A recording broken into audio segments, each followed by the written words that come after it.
All right, we are officially live.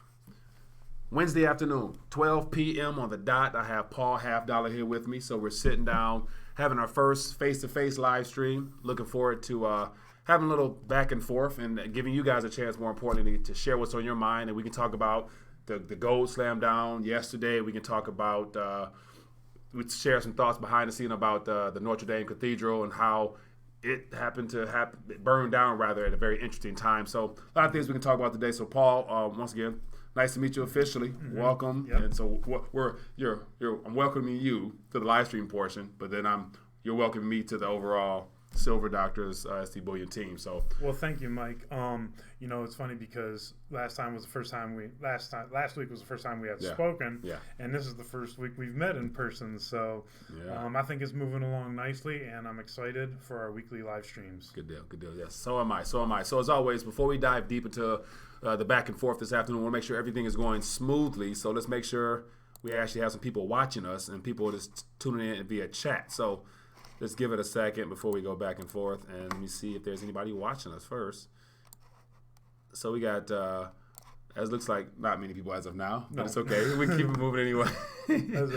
So it's all fine and good. As long as we're streaming, we're on here. So more importantly, today's chat is going to be more so introductory, just to further, explain who we are, what we're doing here, and the whole point of trying to bring the Silver Doctors community together.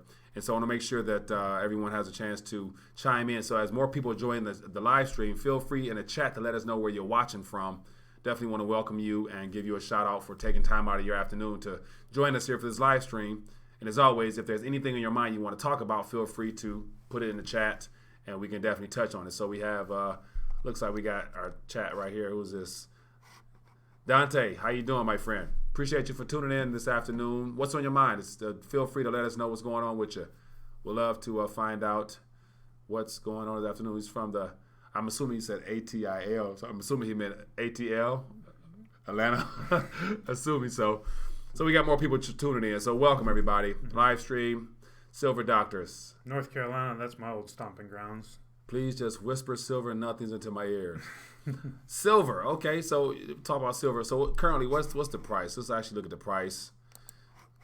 It's $15, and so assuming I didn't pay much attention. So if you want to comment on it, the price slammed down yesterday. So it looks like it dropped below $14.90 according to the graph here. Mm-hmm. What are your thoughts on silver? Is it in an area where it might stay for a while, or are the powers that be trying to get it lower? What are your thoughts, Paul? I don't think the powers that be can get it much lower at this point, because they're always dealing with finite supply. Mm-hmm. That's the big thing with this. If I think they could drop silver down to $14.50 as a downside target, possibly. Yeah. However, if they go much lower than $14.50, then we're going to see a massive wave coming in of buying. And if you recall, even again this year, the U.S. Mint is having problems with Silver Eagles. Yeah. So it's one of those things where yesterday, yes, silver got hit, but gold got hit even more. Mm-hmm. So silver, I think, was down like 0.3%, but gold was down like over 1%. Yeah. So the gold to silver ratio went down slightly yesterday, although it's going down for the wrong reason. But I do think the downside is limited in silver, just because they want to make sure, they, as in the cartel, they want to make sure that the coffers are stocked. So there is that supply issue that they have to deal with. Yeah. Gold, on the other hand, gold got thoroughly beat down. I think it was a couple minutes before 8:30 in the morning yesterday. Several thousand contracts dumped on the market over the course of, just a couple minutes. And this is in the pre-market hours, right? Yeah. So this is before the market opening bell even rings. This is common. Yeah. We've seen this a lot. We didn't see it a lot last year. We've seen it a lot in prior years.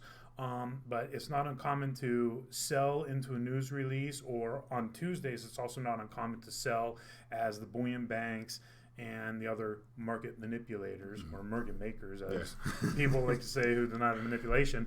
It is one of those things we have to deal with on Tuesdays because of the COT report that comes out. So there's positioning going on.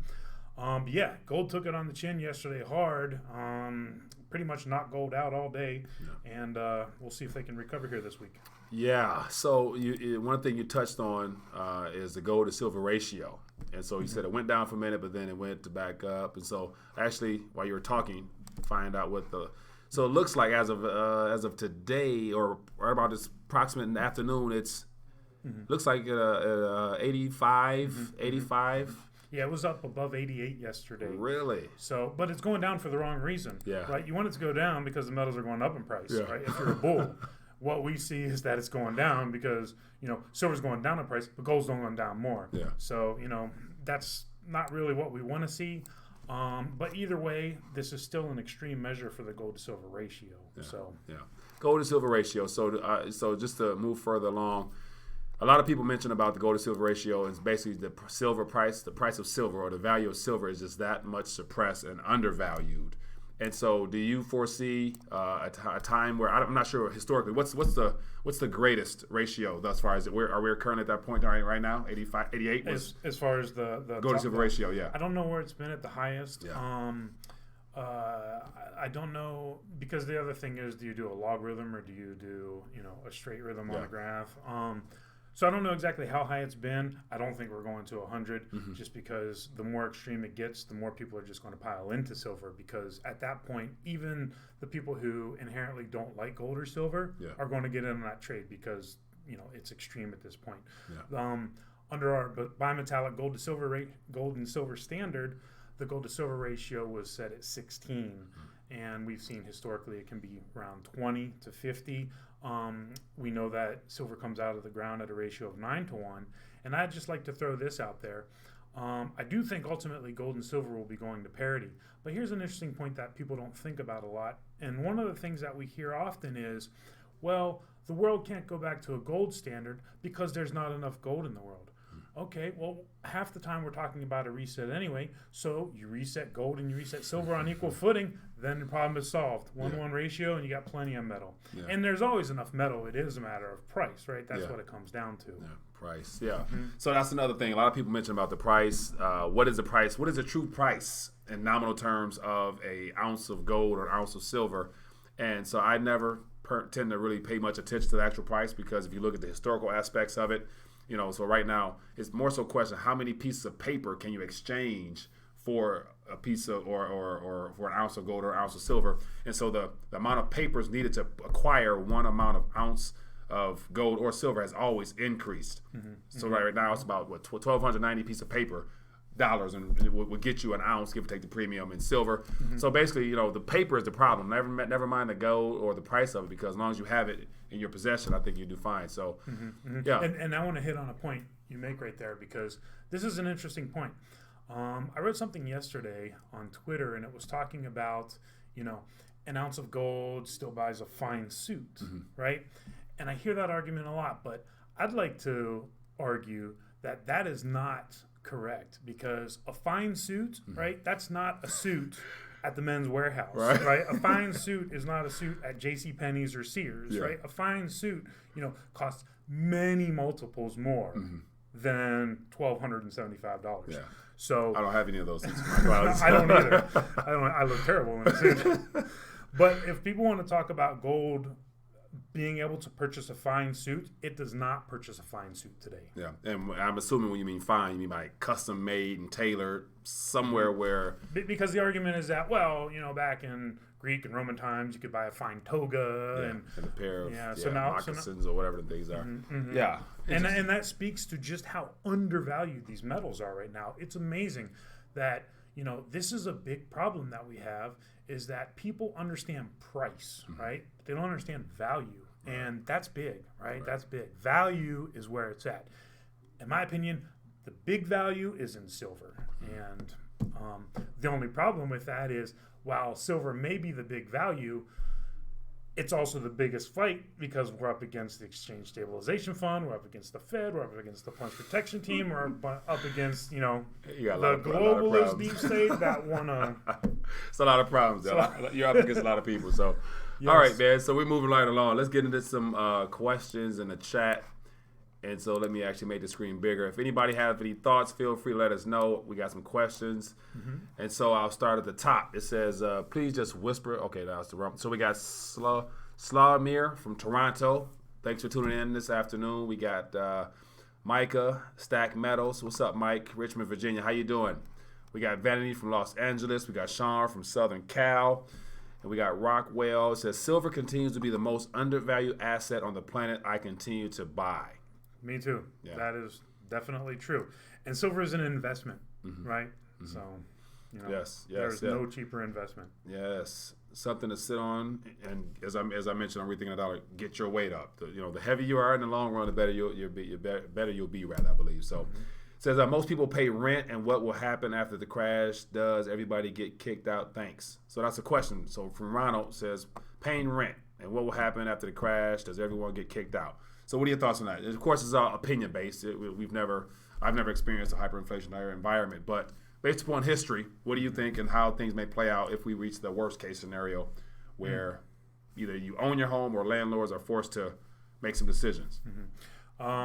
That's the tough question, isn't it? I think if push comes to shove, the landlords are going to do whatever they can do to make sure that they still have something coming in, right? So if the terms are changing and we're in an inflationary environment, which is turning into a hyperinflationary environment, which is the end goal, as it always is. I've never lived through that myself, right?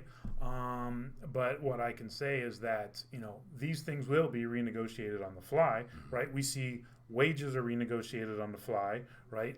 The most recent examples we see out of Venezuela, where, a couple different things happen. One, they come out with a brand new bolivar, right? So they whack 5 zeros off it and call it something new. Yeah. But then the other thing is that, the government will announce increases to the minimum wage. At the very same token, landlords are going to announce decreases to the rent that they're taking. Yeah. So, it's you mean increase? Decreases. Decreases. Well, they're going to increase the rent. Increase. Yeah. Okay.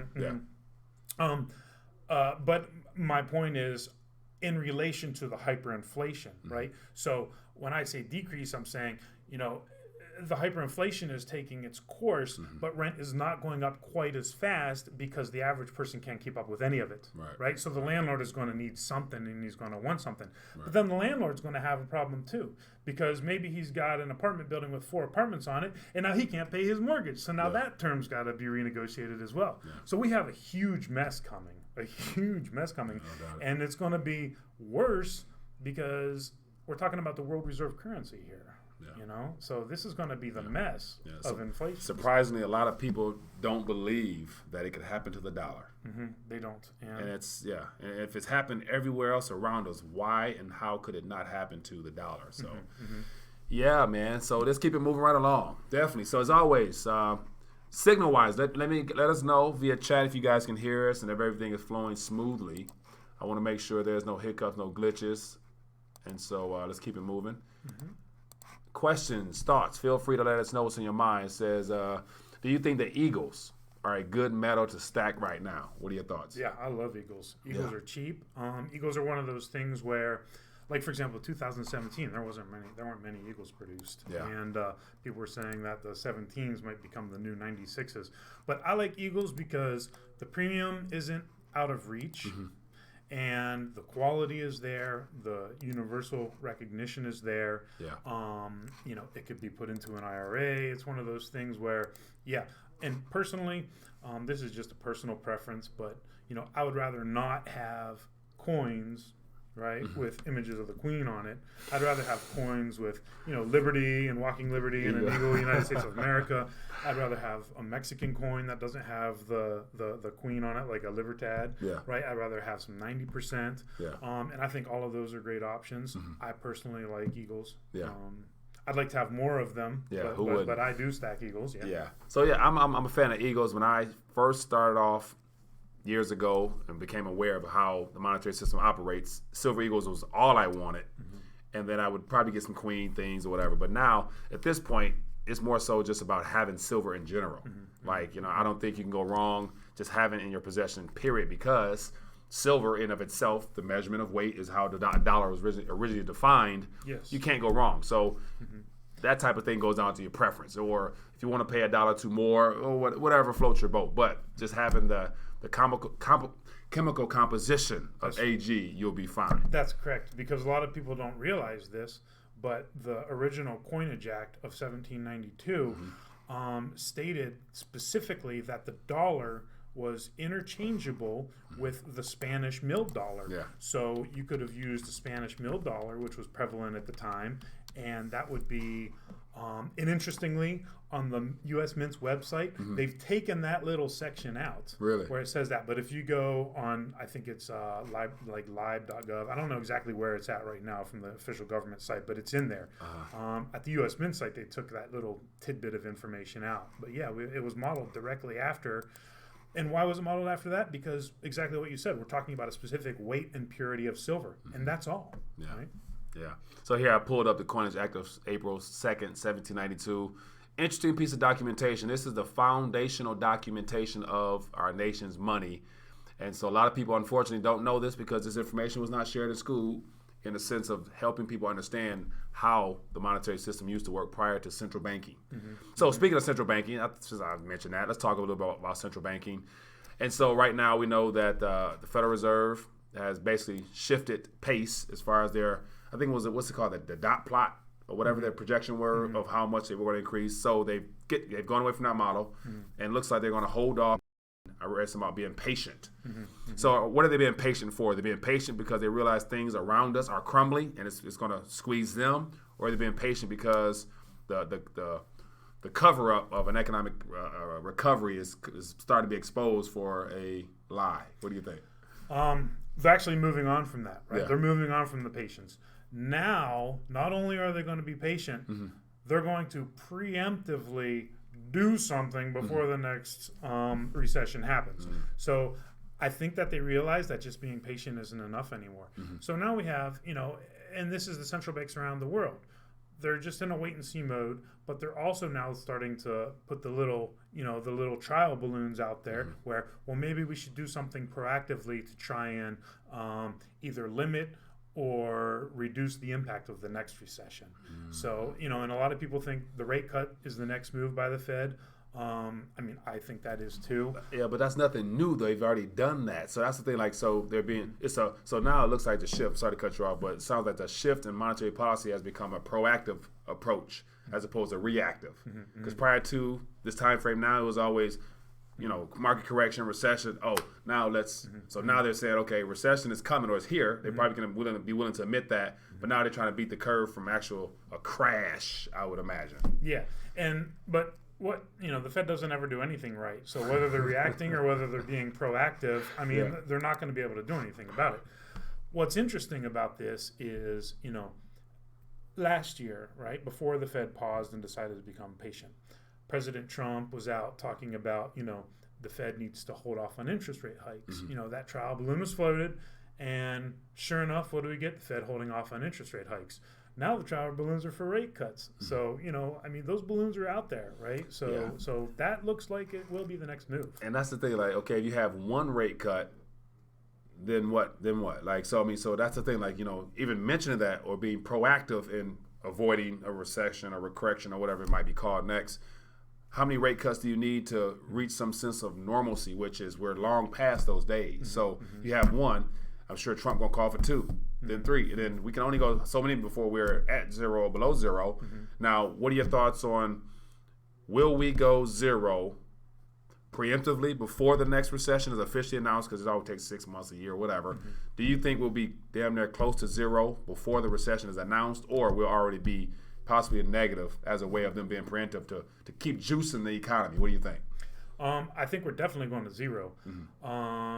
The whole negative interest rates, I do think the negative interest rates are coming, but that's a very tricky situation because, if Sweden does it or if Germany does it, they're not the world reserve currency, right?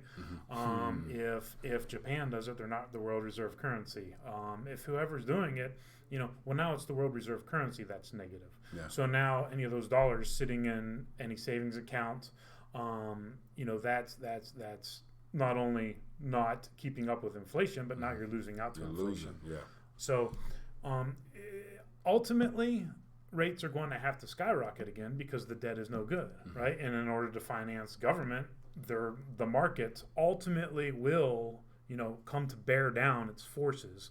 And when that happens, interest rates are going to go through the roof because at that point, we have a sovereign debt crisis. Yeah. But before that happens, I think we're going to zero And it might not even be a rate cut here and rate cut there. It might be straight to zero. And then not only that, but they might indeed try with the negative interest rates this time.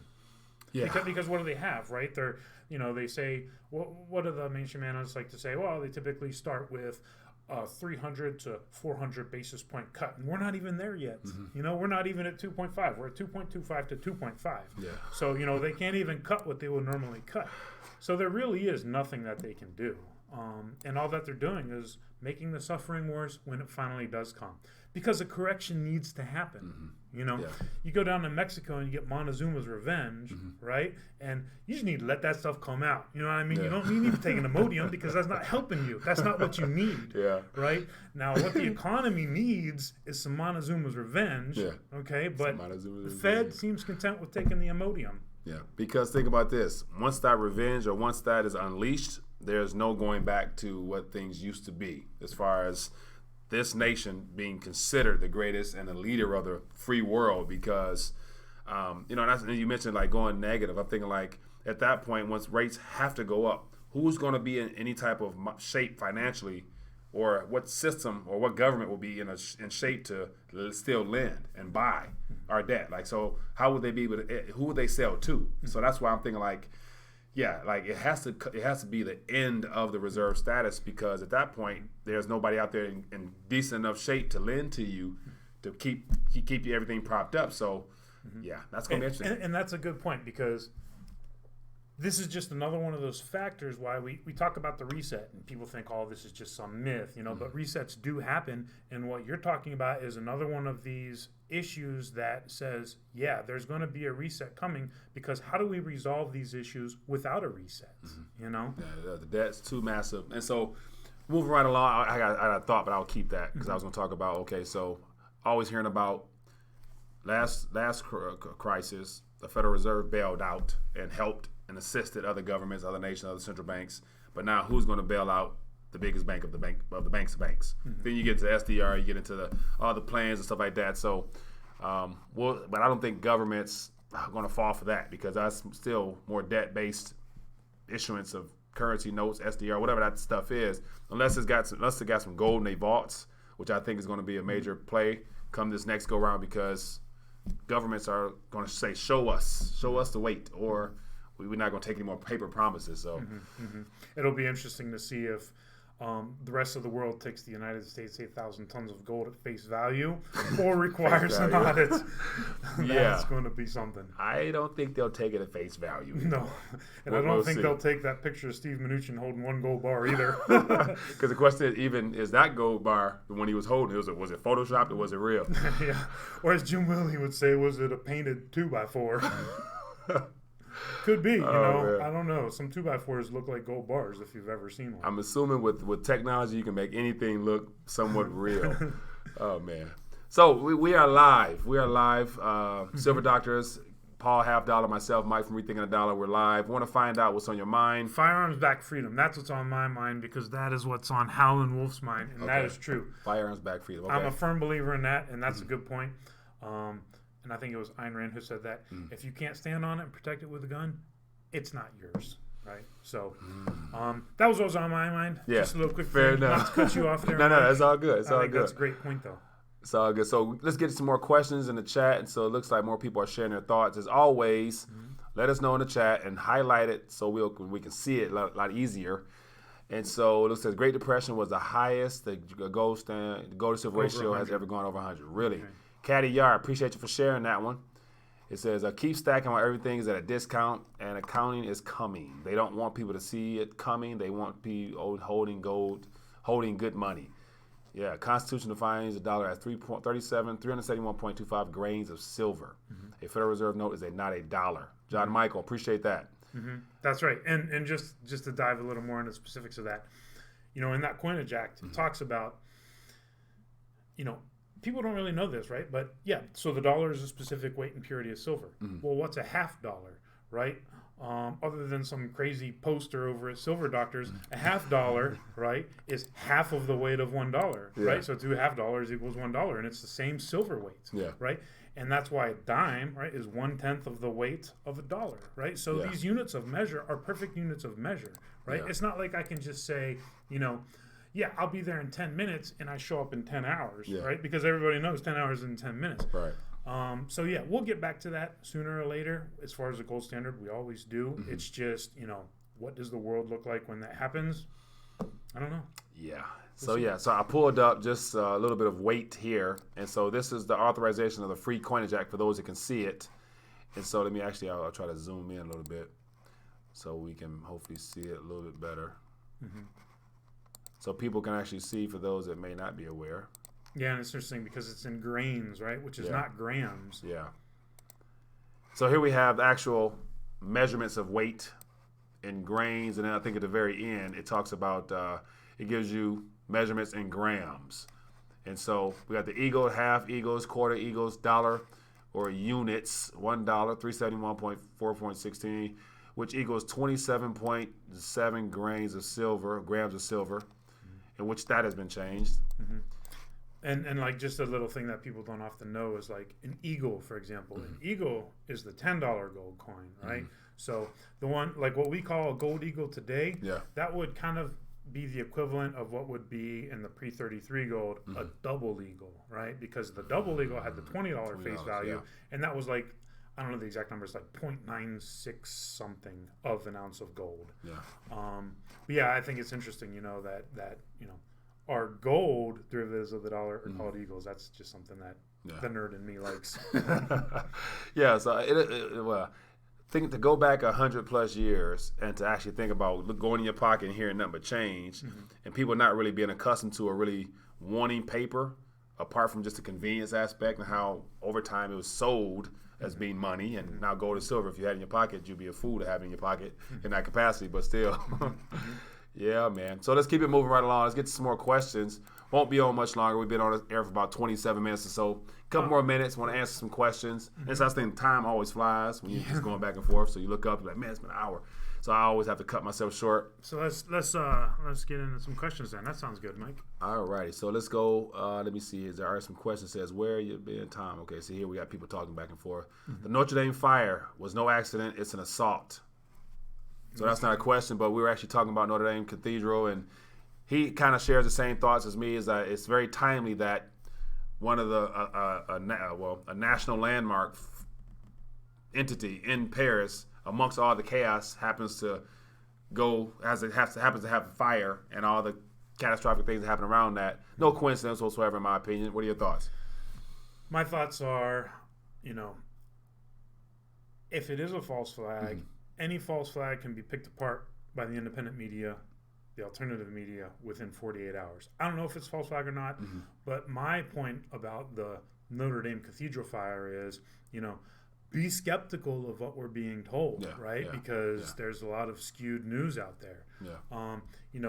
What was a hot topic for the last several months has been the escalation of the violence with the Yellow Vest movement in France, right? And to the point of violence in the streets, water cannons, tear gas, people getting shot in the face with rubber bullets and stuff. So, how do you get the country to come back together? Well, you could have some church fires and some very historic landmarks.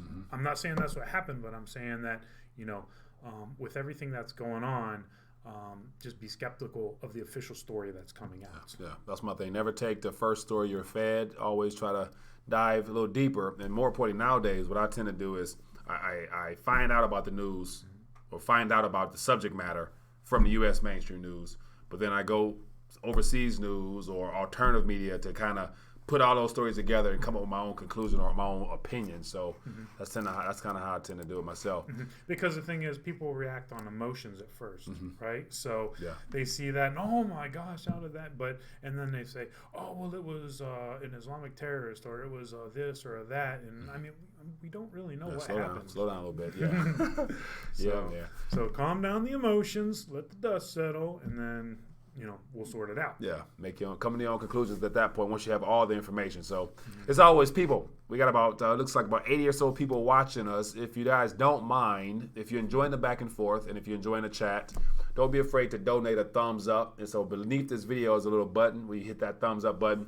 Just show your support for the channel and help others find out what's going on here and help the live stream portion go and help the community grow and get help people get more interconnected with each other. So right, we're going to do live streams every Wednesday at noon, Mike. yeah, that's going to be go. This is exciting. Go. That is the goal. Okay, so we get to some more thoughts here. So what happens is we tend to answer a question or a thought comes to mind. We go back and forth, and then time spreads out. So as time goes on, we can try to get better with that. And in the future, I want to add the call-in feature with a phone line. So we got to see if we can do that. Okay, so it says, what is the status of the RMC foundry reopening under new ownership? RMC. Yeah, any thoughts on that? The Republic Metals. Yeah. I haven't followed it ever since the bankruptcy. I was thinking, was it Asahi that put in the bid for the takeover? But I'm not the expert on that, so I can't even comment on it. Okay. Yeah, I haven't followed it all myself, so I don't know. Yeah. So good question. If we don't know, so basically, if you have information, don't be afraid to, after this video on the internet, always just comment below and post an article underneath, so people who are wondering as well can find out information if you happen to have any. It says, I saw something about cryptocurrencies. It says, I'm trying to save up cryptocurrency and silver and trying to teach myself how to day trade so that I could get more silver in crypto good strategy. Kind of poor so much at the time, silver doctor. So I guess it's a question.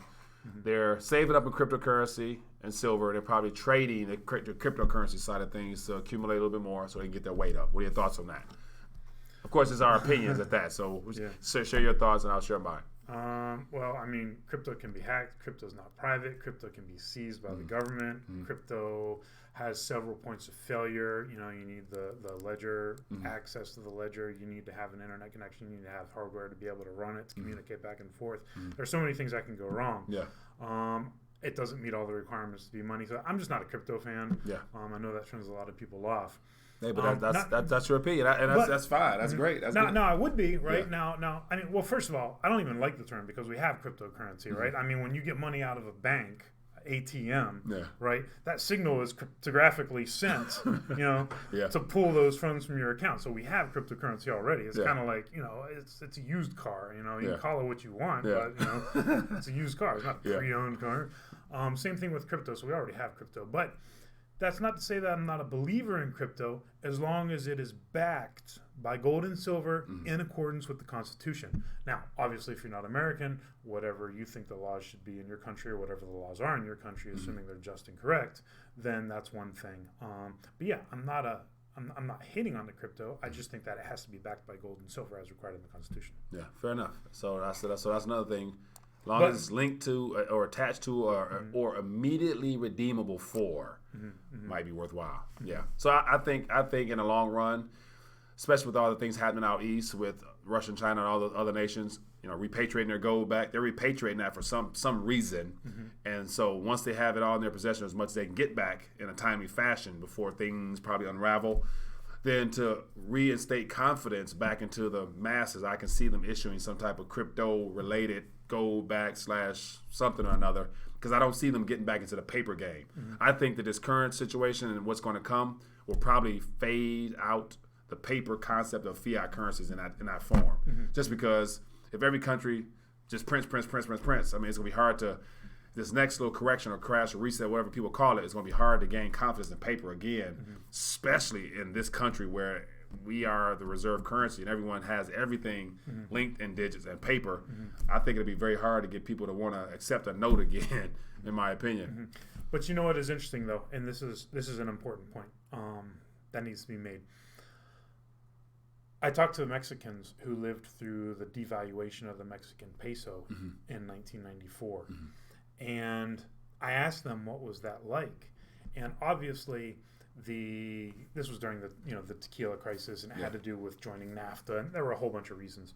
But the bottom line is the rich people, right, the rich Mexicans, they got out of the peso and they had real assets, right? They had productive land, they had real estate, they had gold, they had silver.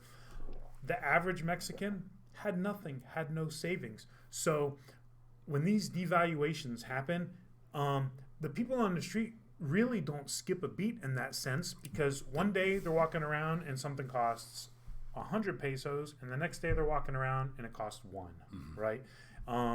So that is part, if you go down, the nefarious side like I do, as far as I think that this is like, a deep state globalist plan per se. But if you go down that rabbit hole, then it makes sense that they're trying to just kill off the middle class as much as possible, because the transition will be much easier if nobody has anything saved anyway. Yeah. Right? If you don't have anything, you don't have anything to lose.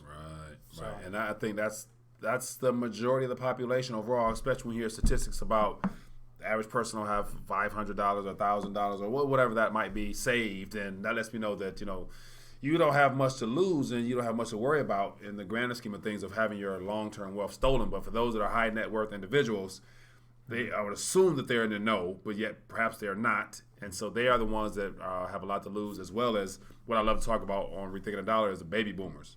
Like the baby boomers bought into that American dream concept, worked hard, saved up, and they did everything according to how they were told to do. But now they're experiencing the promises that will be reneged upon. And those are the ones that I tend to just, for some reason, I feel a sense of empathy towards, because they didn't know any better. Like, they just did what they were told. They were responsible. They saved. They put away and all this stuff. And so, yeah, it's because our money is corrupt. That's the problem. We don't have honest money. Some people call it God's money. Some people call it sound money.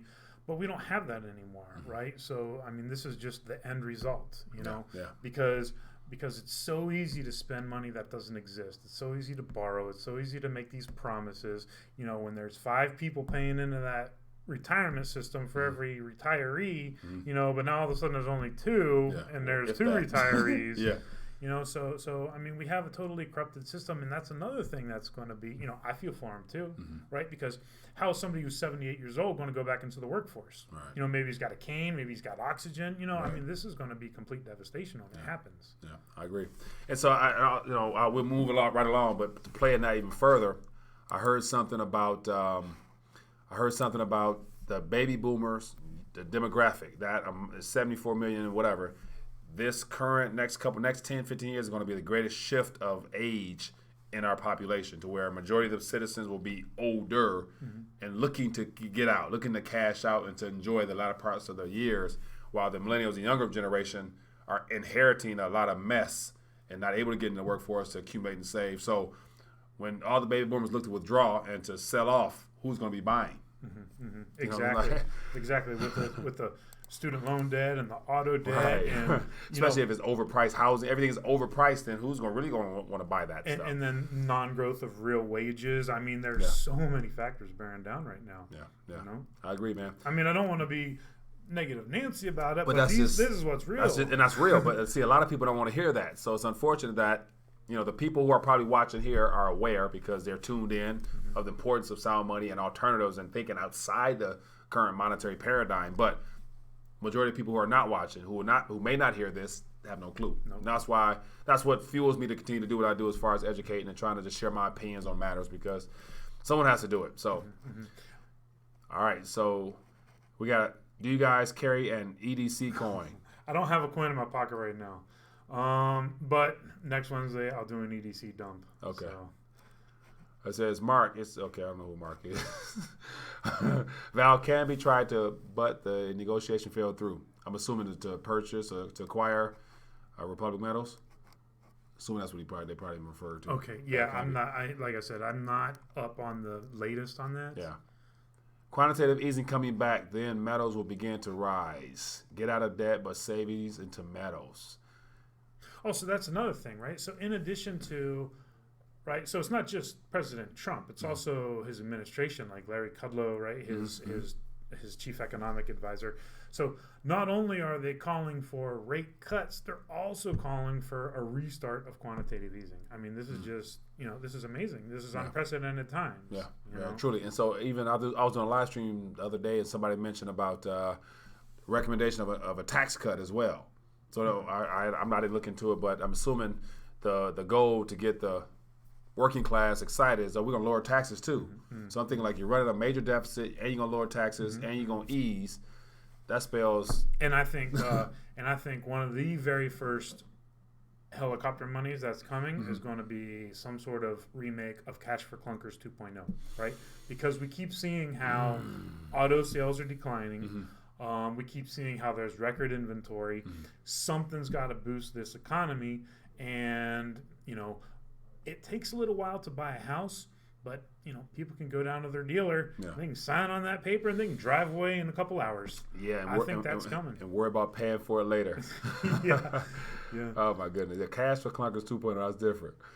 Oh man. So we've been going for about 40 minutes. And China just announced that. China just announced they're going to be doing a new car purchasing program for their citizens. Really? So in a sense, their own cash for clunkers. So I wasn't aware of that. So that was just breaking today. I didn't get into the specifics of it, but interesting. And so the Chinese, to my knowledge, rode bike. I mean, you see in the major cities, they were riding bicycles and on foot because so the fact they're going to be buying cars for the people, that's different. But I mean, they're looking at their ways to stimulate too. Yeah, everyone needs to stimulate. And it's like you said, the bailouts were for the banks, right? For the banks and for the central banks. So this next one is going to have to be for the people. I mean, it could also include the infrastructure spend too. Yeah, but I can see that coming as well. I don't have any kind of high hopes, or I don't see anything good coming out of the infrastructure spend because I know how government works, and I think that money is going to be squandered and wasted and spent on things that aren't going to be productive, right? No. So if you spend $100 billion to revamp some infrastructure, 20% of it's going to get squandered, 20% of it's going to be done incorrectly, 20% of it's just going to disappear somehow. Yeah.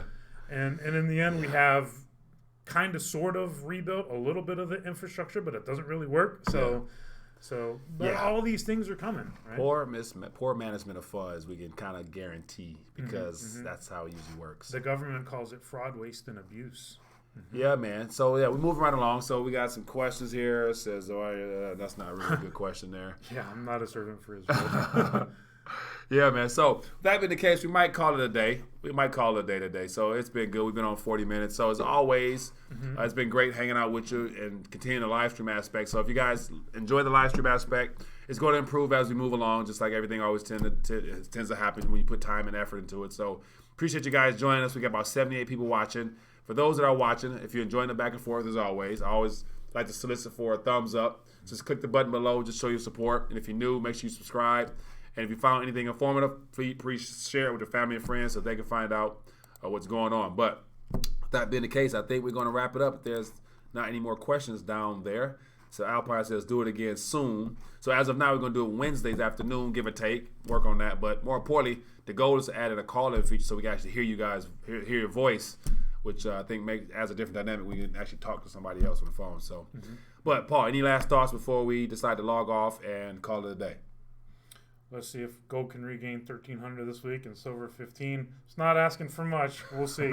We'll see. Sounds good. So on my end, whether it does or it doesn't, I don't really pay attention to it. I just care about the possession of it. So, yeah, I'll take advantage of all the manipulation that I can and getting my weight up. So other than that, people, it's been great hanging out this afternoon. More important, if you guys want to join more live stream opportunities in the evenings at Rethinking a Dollar at 9:30 p.m. I have a live stream where you can call in and share your thoughts. We talk about things just like this. So if you guys are interested in more back and forth of that nature, feel free to join the Rethinking a Dollar community as well. So other than that, be blessed, be safe. I'll see you guys later, and we'll sign out with that one. So enjoy your day.